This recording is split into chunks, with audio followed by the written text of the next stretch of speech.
Isto não é um poema, só desabafo que não pude não fazer e não pude fazer de outra forma que não fosse assim, fatiando as frases no espaço aqui. Hoje eu vi aterrorizado um artista assassinado, Modo Katendê, mestre de capoeira, autor do Badauê, por conta de uma divergência política num bar da Bahia. Depois corri o dedo sobre a tela e vi e ouvi arrepiado Luiz Melodia, também negro e compositor, também com o cabelo rastafari como a vítima do post anterior, cantando No Coração do Brasil e repetindo muitas vezes esse refrão, no coração do Brasil, no coração do Brasil que tento sentir pulsar ainda, entre a luz de Luiz e a treva desse buraco vazio que não pulsa mais no peito de Modo Katendê. E não existe amor em SP ou no coração do Brasil, fraturado nesses dias brutos de coturnos chucros a chutar a cara de quem ama arte, cultura, educação, liberdade de expressão, diversidade, cidadania, solidariedade, democracia. Mas não se dá a mínima. O que importa é se subiu a bolsa, caiu o dólar, se todos vão prosseguir seguindo docilmente para o abismo, nessa insanidade coletiva em que o Brasil nega qualquer Brasil possível, cega qualquer futuro possível, e o ódio, o horror e o ódio e nada que se diga faz sentido mais. Para que expor na cara desses caras a palavra explícita, gravada em vídeo e repetida, do seu mito dizendo: eu apoio a tortura, eu defendo a ditadura, eu vou fechar o Congresso, não servem nem para procriar. Não te estupro porque você não merece. A gente vai varrer esses vagabundos daqui. O erro foi torturar e não matar. Viadinho tem que apanhar, etc, e tudo mais que repete incansavelmente há anos ante câmeras e microfones. Para que mostrar de novo e de novo o mesmo nojo, se é justamente por isso que o idolatram? E sempre haverá os que vêm disfarçar, dizendo: estamos entre dois extremos. Sim, mas veja a Venezuela. É para acabar com a corrupção. Nós queremos segurança, ou não é bem assim.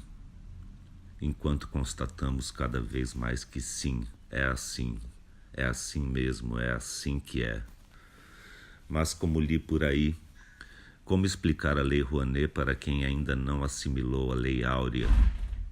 Ou como explicar a Lei da Gravidade para quem ainda crê que a Terra é plana? E querem defender sua ignorância com dentes e garras. Querem matar, atirar, vingar a quem? Em nome de quem? Pátria, família, propriedade, segurança? Se nessa seara não há direitos nem respeito, ensino ou dignidade, só horror e ódio, ódio e horror. As palavras perdem a clareza, os valores perdem o valor, a vida perde o valor. Marielle remorta, remorrida, rematada, por sua placa rompida, rasgada, desonrada, pelas mãos truculentas de brutamontes prepotentes, com suas camisetas estampadas com a face do coiso, que redemonstra sua monstruosidade quando vende em seus próprios comícios camisetas de outro ultramonstro ustra, aquele que, além de torturar, levava crianças para verem suas mães torturadas.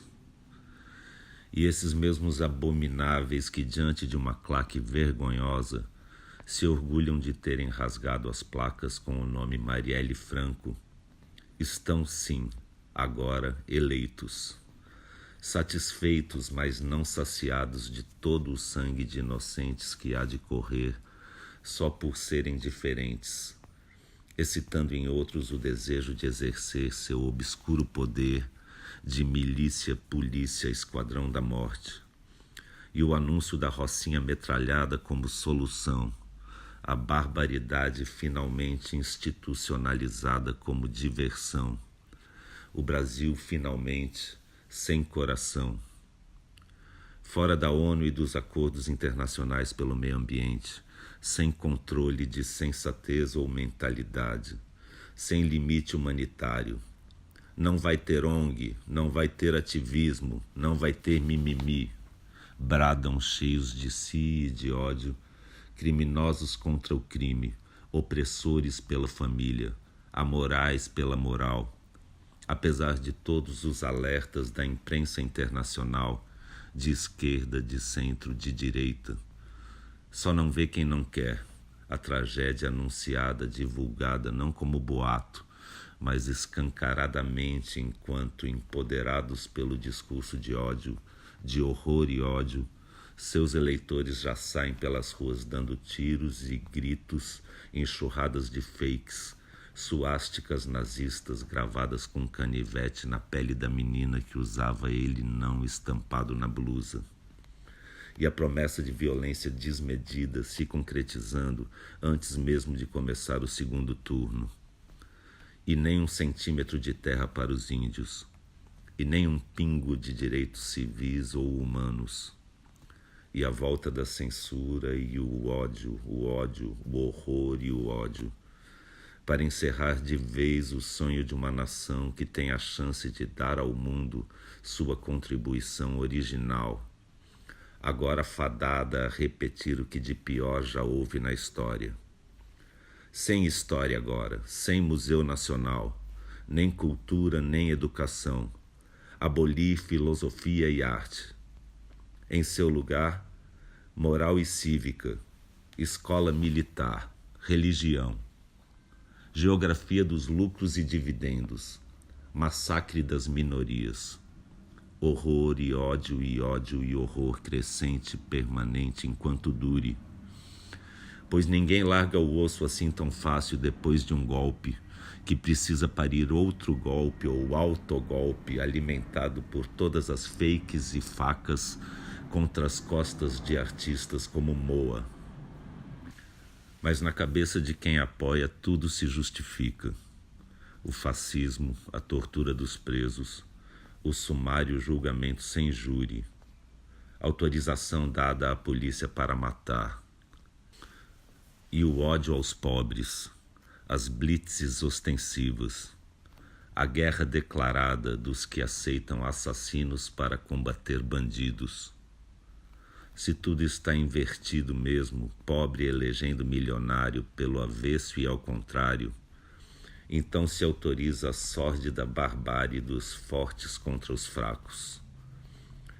Algo está muito doente no Brasil, no descoração do Brasil, que mente, se omite, agride, regride, para avançar sem freios em direção ao fascismo, seguindo a música hipnótica do ódio, horror e ódio, pregados em igrejas em nome de Deus e de Cristo. Só desamor em nome de Cristo, violência e brutalidade em nome de Cristo, armas e tortura e preconceito em nome de Cristo, de Deus e de Cristo.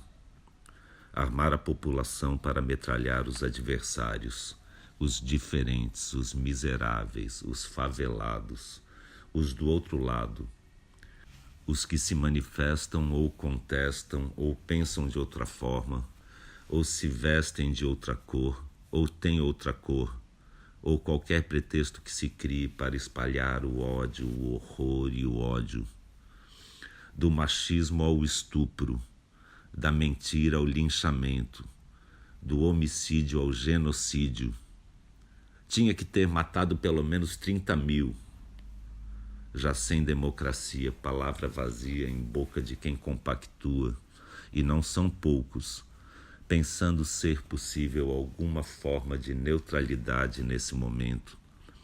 Como Pilatos lavando as mãos, a chamada mídia tenta fazer média, ao dizer que os dois lados são igualmente extremistas e perigosos.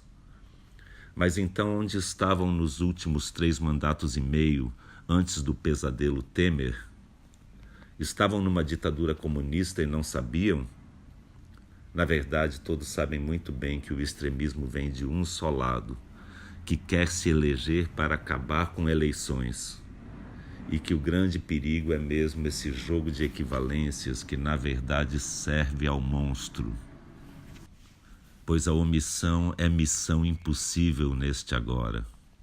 Impossível mascarar o sol da ameaça hostil e explícita do nazismo crescente com a peneira furada de um bom senso mediano, hipócrita e indiferente, que sempre vai dizer sim, mas a Venezuela, como se não tivéssemos ouvido exatamente isso em 64, quando diziam sim, mas Cuba, para justificar a ditadura militar que tanto elogiam hoje em dia e que o atual presidente do nosso Supremo Tribunal Federal decidiu que agora vai chamar de movimento em vez de golpe militar, para adoçar um pouco a boca amarga do sangue impregnado, que não vai sumir assim mudando a nomenclatura, desnomeando a já tão dita ditadura.